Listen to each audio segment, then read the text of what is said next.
Okey, kita sambung lagi topik kita, iaitu peranan mikroorganisma. Okey. Peranan mikroorganisma selain daripada kita nitrogen, ada banyak lagi peranan mikroorganisma sebenarnya. Okey. Mikroorganisma sebagai pengurai,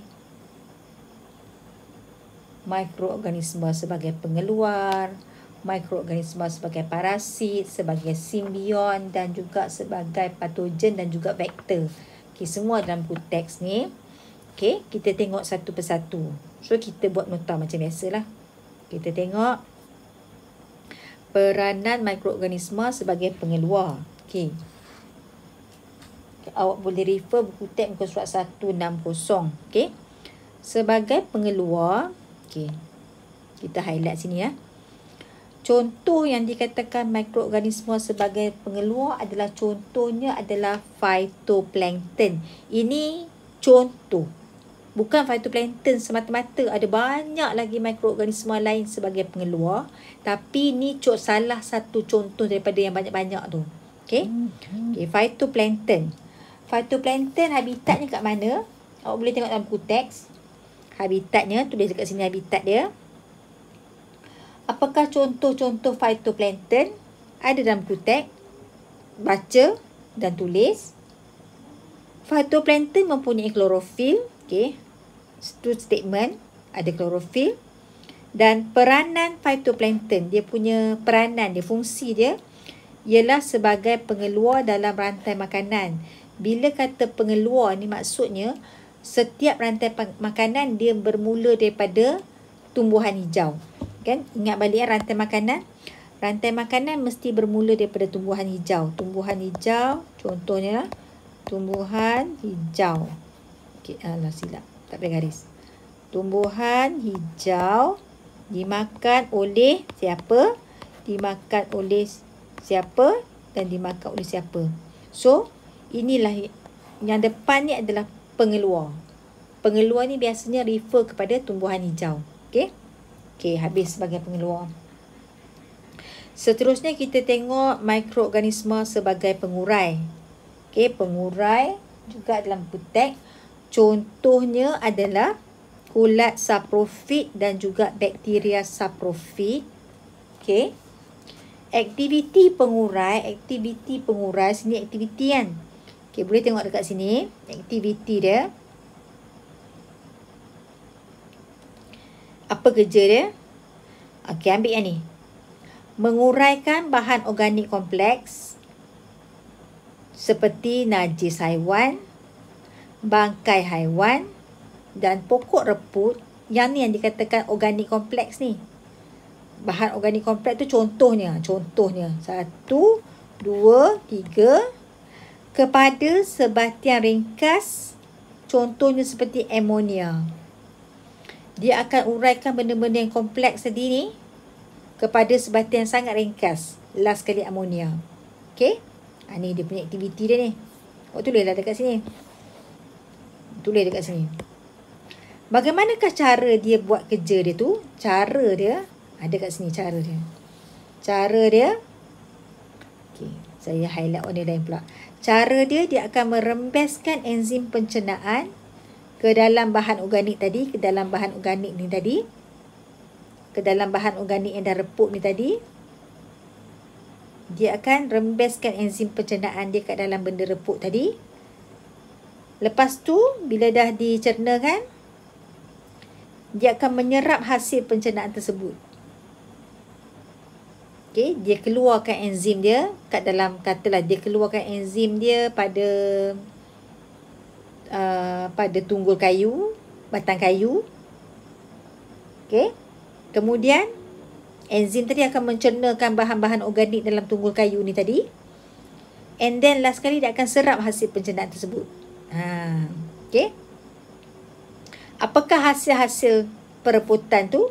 Hasil-hasil dia karbon, nitrogen, sulfur.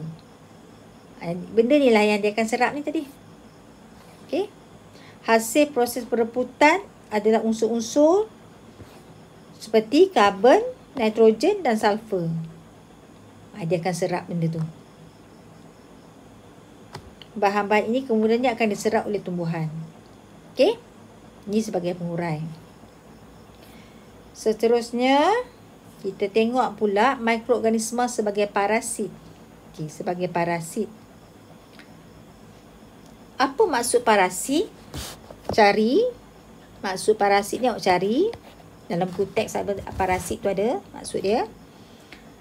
Contoh parasit. Parasit ni ada macam-macam. Contoh, salah satu daripada yang banyak-banyak tu adalah contohnya Plasmodium species. Okey. Dia hidup kat mana? Habitat dia kat mana? Dalam buku teks ada.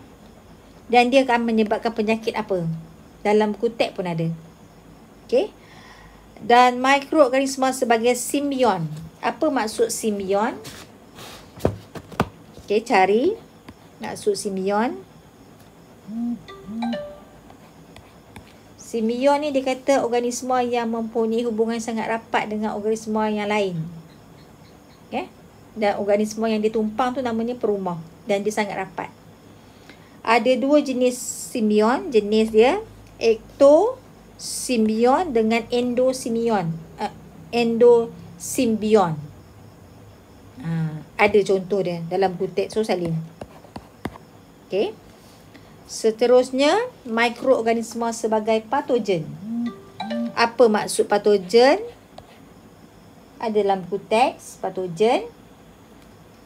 Sebarang jenis organisma yang boleh menyebabkan kita sakit. Patogen lah tu. Contoh-contoh patogen dalam buku teks pun ada. Contohnya, ada dalam buku teks. Boleh menyebabkan apa? Boleh menyebabkan penyakit berjangkit. Jawapan dia dekat sini, penyakit berjangkit. Bagaimanakah jangkitan boleh berlaku? Jangkitan berlaku apabila, okey, ada kat sini.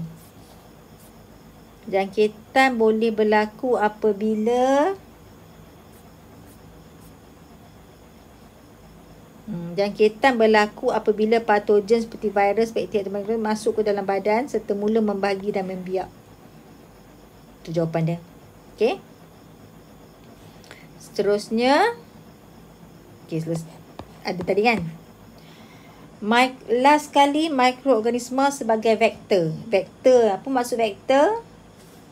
Ada dalam buku teks vektor, apa maksud vektor? Contoh bakteria. Apa? Bakteria apa? Okey. Yang dikatakan bakteria tadi menyebabkan penyakit apa? Salin je dalam buku teks tu, salin je. Ada kotak yang warna biru. Kemudian virus denggi. Okey.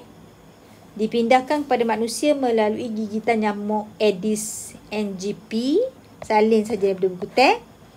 Dan last sekali, bakteria Salmonella typhi. Dipindahkan kepada manusia melalui makanan dan air yang dicemari oleh lipas. Dia ni pembawa. Okey. Dia, bakteria tu, dia adalah pembawa penyakit tu lah. Bakteria Salmonella typhi dipindahkan kepada manusia melalui makanan dan air yang dicemari oleh lipas. Okey. Itu saja. Kemudian last kali kita tengok kesan patogen terhadap kesihatan manusia. Kat mana? Kesan patogen terhadap kesihatan manusia. Okey, yang ni last Patogen bertindak balas terhadap sistem keimunan badan dalam pelbagai cara. Virus ataupun bakteria menyebabkan kita sakit dengan cara membunuh sel badan kita ataupun merencatkan fungsi sel badan. Kita boleh sakit sebab apa? Sebab apa bila kita dapat bakteria, kita boleh sakit? Sebab bakteria tu akan bunuh sel badan kita. Ataupun bakteria tadi, virus tadi, dia akan merencatkan, menggagalkan fungsi sel badan kita. Ada patogen yang boleh merembeskan toksin. Toksin tu racun. Yang boleh menyebabkan kelumpuhan ataupun merosakkan aktiviti metabolisme badan. Okey. Ni contohnya lah ni. Simptom-simptom penyakit yang disebabkan oleh patogen. Simptom tu maksudnya tanda-tanda penyakit. Okey. Kalau hepatitis B penyebabnya adalah virus. Apakah tanda-tanda dia hepatitis B? Sirosis hati, itu kerosakan hati. Abdomen bengkak. Abdomen tu bahagian perut. Perut kita akan jadi kembung. Kulit dan warna lapisan selera mata semua menjadi kuning. Kulit jadi kuning. Mata kita pun kuning. Boleh menyebabkan kematian. Ini adalah virus. Kalau hepatitis B, sebab dia virus. Penyakit tuberculosis, itu TB. Penyebab dia adalah bakteria.